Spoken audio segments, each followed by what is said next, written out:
好，我们来想象一下啊，咱们每个人的心灵其实都有一道防护墙，这道墙呢，就像一座特别坚固的城池，帮我们挡住外面那些乱七八糟的侵扰。但是你有没有想过一个问题？这道墙很可能是被我们自己亲手给拆了。没错，就是这么直接。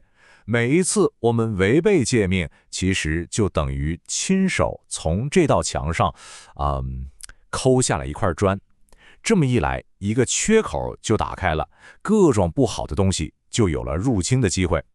那为了让大家更明白这是怎么一回事儿，咱们来看一个历史上的真实案例，就是扫罗王。从他的故事里，我们能看得特别清楚，这道心灵的墙到底是怎么一步一步被拆掉的。事情是这样开始的，在一场和亚玛力人的关键战争里，扫罗王心里头生出了骄傲，结果呢，他就违背了一个非常直接的命令。你可能觉得，这不就一件事儿吗？但就是这么一个悖逆的行为，成了他整个人生的一个巨大的转折点。你听听这个审判有多严厉，悖逆的罪与行邪术的罪相等，顽梗的罪与拜偶像的罪相同。这话的分量太重了。悖逆居然跟行邪术是同罪，顽固不化呢就跟拜偶像一样。然后结论就来了，你既厌弃耶和华的命令，耶和华也厌弃你做王。这就是他那个行为带来的最直接最要命的后果，王位没了。那么这个崩溃的过程到底是怎么发生的呢？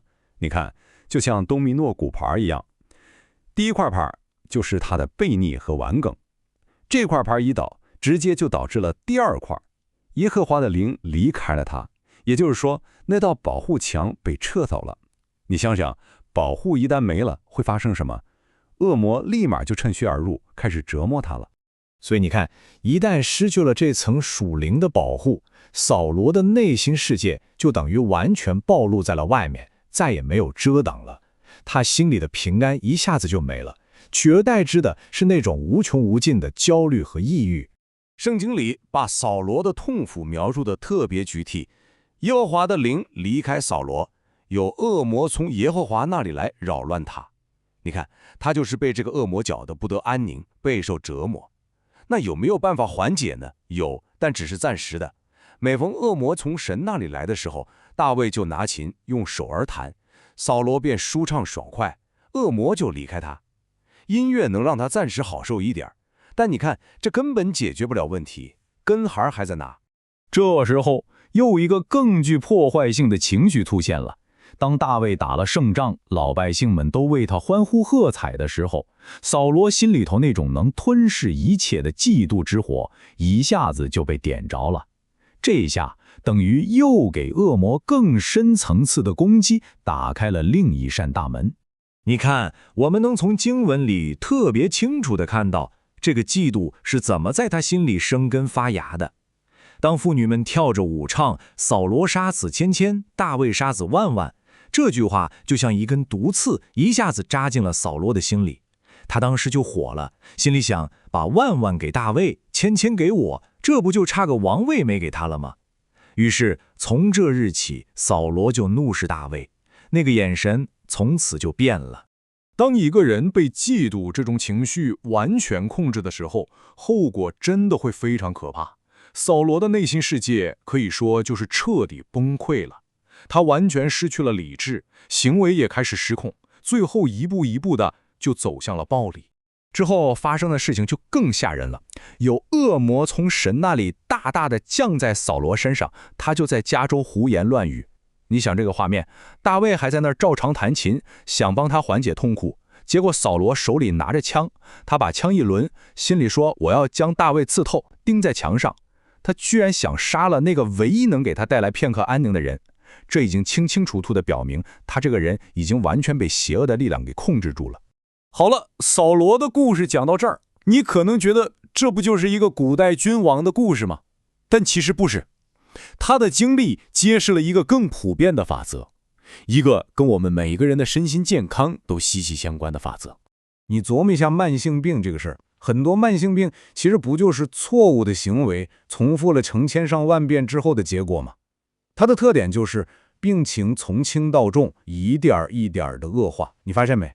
这跟违背诫命带来的属灵后果那个原则其实是完全相通的。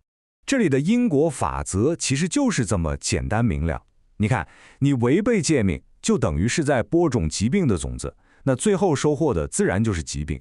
反过来，你遵守诫命，就是在播种健康的种子，最后收获的当然就是健康。这是一个特别直接的对应关系。所以关键点就在这儿，诫命它是属灵层面的东西，它真正衡量的是我们看不见的内心，而不是外在的行为。其实咱们老祖宗也常说嘛，积忧成疾，心安体态，对吧？很多疾病的根源，说到底都是从心里开始的。好，既然咱们已经知道问题出在哪儿了，那接下来的问题就是我们到底该怎么做才能把这道已经被我们自己拆得破破烂烂的心灵防护墙重新给它建起来呢？这节经文说的特别有意思，耶和华的道是正直人的堡垒，却成了作恶人的败坏。你看，同样是耶和华的道，但对于不同的人，结果是截然相反的。对正直的人来说，它是一座保护你的坚固堡垒，但对作恶的人来说呢，这同样的东西反而成了让他败坏的根源。其实历史上这样的例子太多了，我们真的要从这些骄傲的人身上吸取教训。你看，扫罗因为悖逆，最后陷入疯狂；撒旦因为骄傲从天上堕落；埃及的法老因为骄傲给整个国家带来了巨大的灾难；还有乌西亚王也是因为骄傲，最后得了大麻风。这些全都是血淋淋的教训啊！那么到底该怎么办？其实解决方法的非常明确，就是要通过遵守诫命，还有耶稣的真道，像盖房子一样，一砖一瓦的把那道坚固的属灵之墙重新给它建造起来。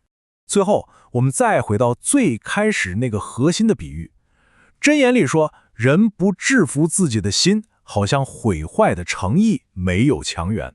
这话说的太到位了。一个管不住自己内心的人，他就好像一座城墙被推倒的城市，一点防备都没有，只能任由敌人随便进进出出。